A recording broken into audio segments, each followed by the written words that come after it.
تاسو کو خیال کړئ دی اختر ته عید الفطر وایي، د خوراک د افطار اختر، یوم الجائزه د اختر ورځې ته وایي. په دې ورځ الله د روجي بدله ورکوي. د اختر په شپه الله د روجي د مزدور کار ته د مزدورۍ بدله ورکوي. مونږ ټولو دیاړي کړي، د اختر په ورځ الله بدله راکوي، د اختر په شپه الله بدله ورکوي. نبی علیہ السلام ته صحابه وی دا د لیلۃ القدر شپه دا بدله چې الله ورکوي، نه دا د اختر شپه ده. مزدور ته خلق مزدوری الله ورکوي، چې کله مزدوری ختمه کړي نو مزدوری د اختر په شپه ختمي. نو کوشش وکړئ کلی کې به غریبانان وي، یتیمانان به وي، فقیران به وي، هغې له د اختر جوړې والی، یو تن چې یو مالدار یو دی، یو غریب له یوه جوړه والی، چې یو غریب خو د ځان سره د اختر په ورځ برابر کو کنه، یو یتیم خو د ځان سره د اختر په ورځ برابر کو کنه،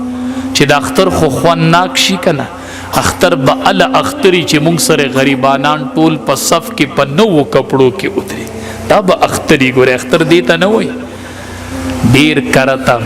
د اختر شپه راشي. تاسو نه خبر مونږ ته دا مسائل راځي او مونږ ته خلق وایي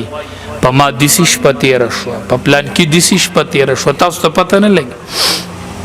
د اختر شپه د بچی لګي الکان زی د ټیلرانو نه خپلې کپړې راوړي، ټول چا خپلې کپړې راغستې چا، او په دې کې ستا په ګاونډ کې یوه کونډه مورې د هغې بچي ورته وایي مورې زما کپړې،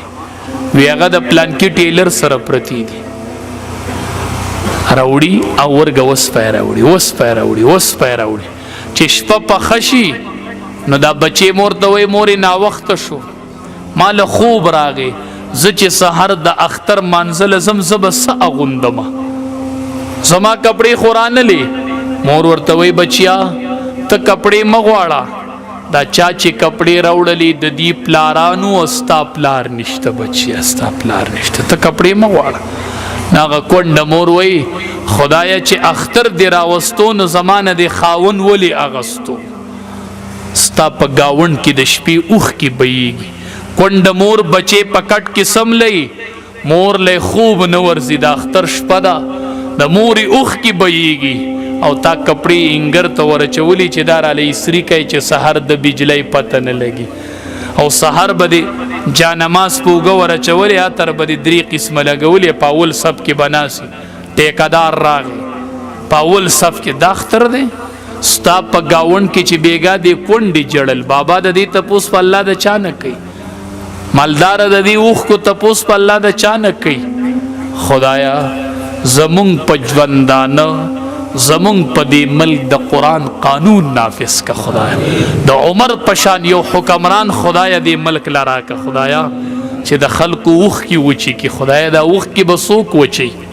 دا اوښ کې به څوک وچی خدایا، څوک شته چې اوښ کې وچی کی، دا اوښ کې به څوک وچی خدایا. عمر فاروق رضی الله تعالی عنہ راغی، وی قتل یو زنانه د هغې ته خپل بچی جاړي ورته لاړ، د بیت المال نه بوجه راړله وروغ ورزولی ورته، او بار داسې ناستې غلام وی داسې ناستې، ما ورته وی حضرت زونه، ما ته وی نه زه نه ځم د دې ځای نه، ما وی حضرت زو نه ځمه، وی چې ښه ټیم وشو او ماشومانو لبې شروع کړلې او د ماشومانو د خندا اوازونه رالل، وی ما ته وی چې زه چې زو روان شو، ما وی حضرت ولې ناست وی، وی ما ته وی چې ما د دې ماشومانو جړه اورېدلې وه، نو چې د قیامت ورځ یو الله عمر راوغواړي چې عمره ستا په عدالت کې یوه شپه بچو جړلي وو، ما له د هغې جړه جواب راکړه. زه به وایم خدایا چې عمر د هغې پورې په هغه ځای ناست و چې د څو پورې هغې بچو خندلي نه وو، الله ما یې خنده اورېدلې د الله راوتلی یم خدایا، چې هغې جړلي دي نو عمر خندولی دی خدایا، چاته چغې وو، دا بچی چې جاړي د شپې او دا کونډې جاړي دا اوښ کې تویي، د دې بچو کپړو تړه نه کېږي، د دې بچو کپړو تړه نه کېږي، د دوی اختر نشته، د دې کونډې اختر نه دی، د دې بچو اختر نه دی، نه دې اختر به د ځان سره برابرول غواړي. عمر ابن عبدالعزیز رحمت الله علیه د عراق نه یو خزر روانه شو مونږ د مسلمانانو خلیفینو عمر ابن عبدالعزیز نو دام داغه په خاندان کې راغلی چراله وکړه کورته خزه ول اولی د خزه ناست د بار نه یو کس را دند شي خټه را دند کی خټه راوړي خټه غورځي بیا وزي نو دا د عراق د زنانه دي ته وي ته د دنه پرده نه کوي دا غیر محرم سړی چې را دند کی دا مزدور کار چې راځي ته د دنه پرده نه کوي هغه ورته وي دا مزدور کار دی هاذا زوجي دا زما خاون عمر ابن عبدالعزیز دی دا خټی چې را دند کی دا عمر ابن عبدالعزیز دی مونږ نن د خټی ضرورت وو د ډیوټي د وخت چوټی کړله راغه دې خټه را دند کی او زدند لیو کوم او د مشرق نه د مغرب پورې حکومت کړي د مشرق نه د مغرب پورې حکومت کړي د دې وخ کو الله تپوس کوي مالدارانو اسنه چې زمون گریوانونه ونخلی چرته زمون گریوانونه وننخلی چرته زمون گریوان کې گرفتار را نشو مالدارانو مونږ چرته گرفتار را نشو چې ستا په گاوند کې ټول شپکونډې الله ته جوړلیو